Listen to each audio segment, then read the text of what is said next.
Biology classes में आप लोग का स्वागत है। हम लोग कल क्या पढ़ लिए थे? परपरागन के माध्यम एजेंसी हो चुका था। स्वपरागन भी हो गया, परपरागन भी हो गया, ठीक है ना। तो आज हम परपरागन के कुछ लाभ पढ़ते हैं, कुछ हानि पढ़ते हैं कि इससे हमको क्या होता है। आइए देखते हैं। देखिए आपका टॉपिक बना हुआ है परपरागन के लाभ एवं हानि। तो पहले लाभ जानिए, परपरागन का लाभ क्या होता है। सबसे पहले ये कि क्या होता है, जब किसी पौधे का परागण एक पौधे से दूसरे पौधे पर जाएगा तो स्वाभाविक है उसके द्वारा उत्पन्न संतति जो है उसमें अनुकूलन क्षमता अधिक पाई जाएगी। मतलब उसके बीज में अंकुरन क्षमता जो होता है, अंकुरन मतलब जिसके द्वारा पौधे का क्या होगा, निर्माण होगा। इसका हम पहला पॉइंट क्या दे सकते हैं, इसके द्वारा उत्पन्न संतति अपने पेरेंट्स से अच्छे गुण के होंगे। पहला क्या होगा पॉइंट, इसके द्वारा उत्पन्न संतति अपने पेरेंट्स से अच्छे गुण के होंगे। दूसरा पॉइंट इसका क्या हो जाएगा, इसके द्वारा उत्पन्न संतति जो है उसमें अनुकूलन क्षमता पाई जाएगी। मतलब वह किसी भी क्षेत्र में रह सकता है, जीवित रह सकता है, ठीक है ना। और तीसरा पॉइंट जो है इसका आ जाएगा, इसके द्वारा उत्पन्न संतति में अंकुरन क्षमता जो है वो अधिक पाया जाता है इसके द्वारा उत्पन्न संतति में, ठीक है ना। तो 3 पॉइंट याद रख लेना है परपरागन के लाभ।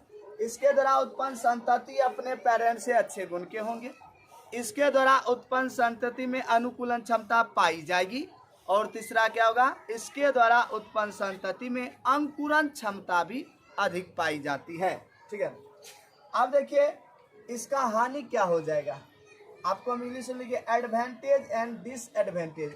एडवांटेज मतलब लाभ होता है, डिसएडवांटेज मतलब हानि होता है।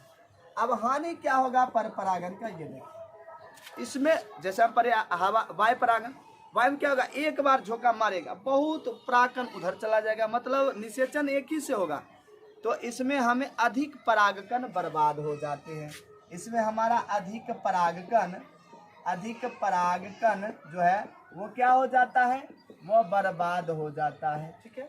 बर्बाद हो जाता है, नष्ट हो जाता है, क्योंकि निषेचन एक से ही होता है, ठीक है। दूसरा पॉइंट इसका समझिए बेहतरीन से, इसमें हमेशा एजेंसी की आवश्यकता होगी। एजेंसी की, अगर एजेंसी नहीं होगी तो स्वाभाविक है परपरागन की क्रिया नहीं होगा, तो स्वाभाविक है तो ये इसका हानि हो रहा है। ये सब इसका क्या हो रहा है, हानि हो रहा है, ठीक है ना। तो हानि क्या होगा, अधिक परागकण बर्बाद हो जाते हैं और इसमें एजेंसी की क्या होती है, आवश्यकता होती है। आप लोग समझ रहे हैं ना, ठीक है ना। अब चलते हम स्वपरागन और परपरागन के डिफरेंस जानते हैं, दोनों में अंतर क्या है। तो आपको हम शुरू से ही पढ़ा रहे हैं, और जो नए आए हैं चैनल पर वो पीछे के वीडियो देख कर आए। स्वपरागन परपरागन हम पूरा पढ़ाए में पीछे के वीडियो में, आराम से आपको समझ में आ जाएगा, ठीक है। वैसे अंतर से समझिए, ये हमेशा द्विलिंगी पौधे में होता है, यानी स्वपरागन जो है हमेशा द्विलिंगी पौधे में होगा। सेल्फ पोलिनेशन हमेशा किस में होगा, द्विलिंगी पौधे में। और ये किस में होगा परपरागन, कहता है ये एक लिंगी, कौन कौन, एक लिंगी एवं द्विलिंगी दोनों पौधे में होता है।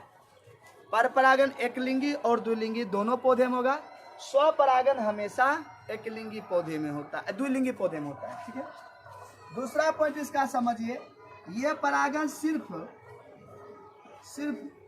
एक पौधे के बीच होता है, यानी स्वपरागन जो होता है सिर्फ एक पौधे के बीच होता है, जबकि परपरागन जो है वह एक पौधे के बीच भी और 2 पौधे के बीच भी होता है। क्योंकि जैसे हम लोग पढ़े थे पिछला घंटे में, स्वजात पुष्पी परागन, पौधा वही रहेगा, फूल वाला परागन, एक फूल वाला परागन दूसरे फूल के स्टिग्मा पर जा रहा है, यानी एक पौधे के बीच भी होता है और 2 पौधे के बीच भी परपरागन होता है, परपरागन, ठीक है। स्वपरागन में तीसरा पॉइंट क्या बोले, इसमें एजेंसी की आवश्यकता नहीं होती है और इसमें एजेंसी की आवश्यकता होती है, ठीक है ना, क्योंकि बिना एजेंसी के अन्य परपरागन क्रिया संभव नहीं होता है। चौथा पॉइंट ये जो होता है, इसके द्वारा उत्पन्न संतति, चौथा पॉइंट, इसके द्वारा उत्पन्न संतति अपने पेरेंट्स से अच्छे गुण के नहीं होते, किसमें, स्वपरागन में, जबकि परपरागन में उत्पन्न संतति अपने पेरेंट्स से अच्छे गुण के होते हैं। तो आप लोग स्वपरागन परपरागन समझ गए, दोनों में अंतर, परपरागन के लाभ और हानि हो गया।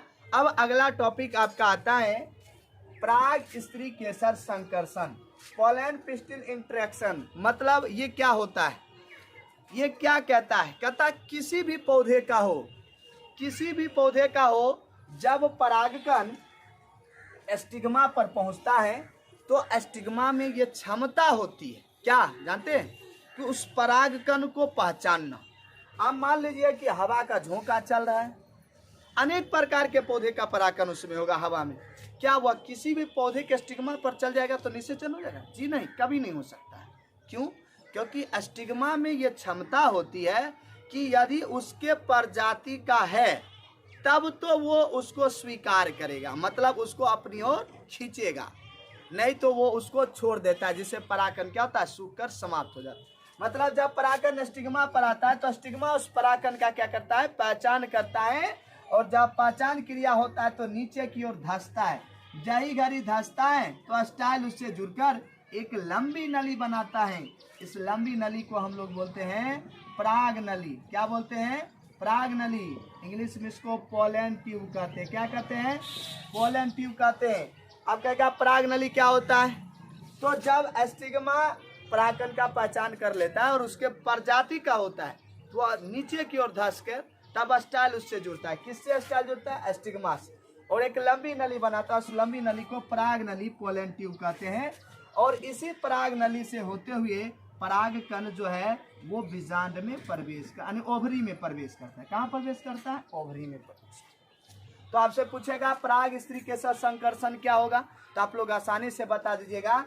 जब स्टिग्मा पर परागकण आता है तो स्टिग्मा उस परागकण का क्या करता है? पहचान करता है, और ये क्षमता होती है इसमें कि ये अपने प्रजाति को होगा तो उसको स्वीकार करेगा, नहीं होगा तो स्वीकार नहीं करेगा। ठीक है ना।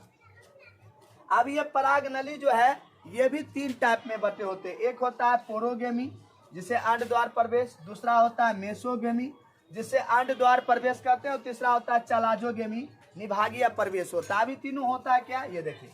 कहता है कि जब पराग नली, अब मान लीजिए ये पराग नली था, ये हटा दिए हम।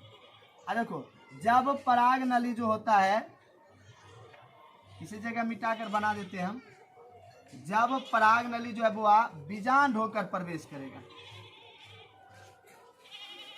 किसकी ओर प्रवेश करेगा? देखो ये बीजांड होकर जब प्रवेश करेगा, ये नली बीजांड होकर जब प्रवेश करेगा तो उसे हम कहते हैं पोरोगेमी। यानी जब पराग नली जो होता है वो बीजांड होकर प्रवेश करेगा तो उसे हम कहते हैं पोरोगेमी। और अधिकतर पुष्पीय पौधे में इसी द्वारा, मतलब पोरोगेमी द्वारा ही पराग नली अंदर प्रवेश करता है। दूसरा है मेसोगेमी। ये क्या होता है? तो ये तो यहाँ से जाएगा तो बीजांड हो जाएगा, लेकिन जब ये किसी आवरण द्वारा, मान लीजिए ये बगल से चला गया, यानी जब पराग नली किसी आवरण के द्वारा अंदर प्रवेश करता है, एक मिनट, जब पराग नली किसी आवरण के द्वारा अंदर प्रवेश करता है तो उसे हम कहते हैं मेसोगेमी। क्या कहते हैं? मेसोगेमी कहते हैं। ठीक है ना।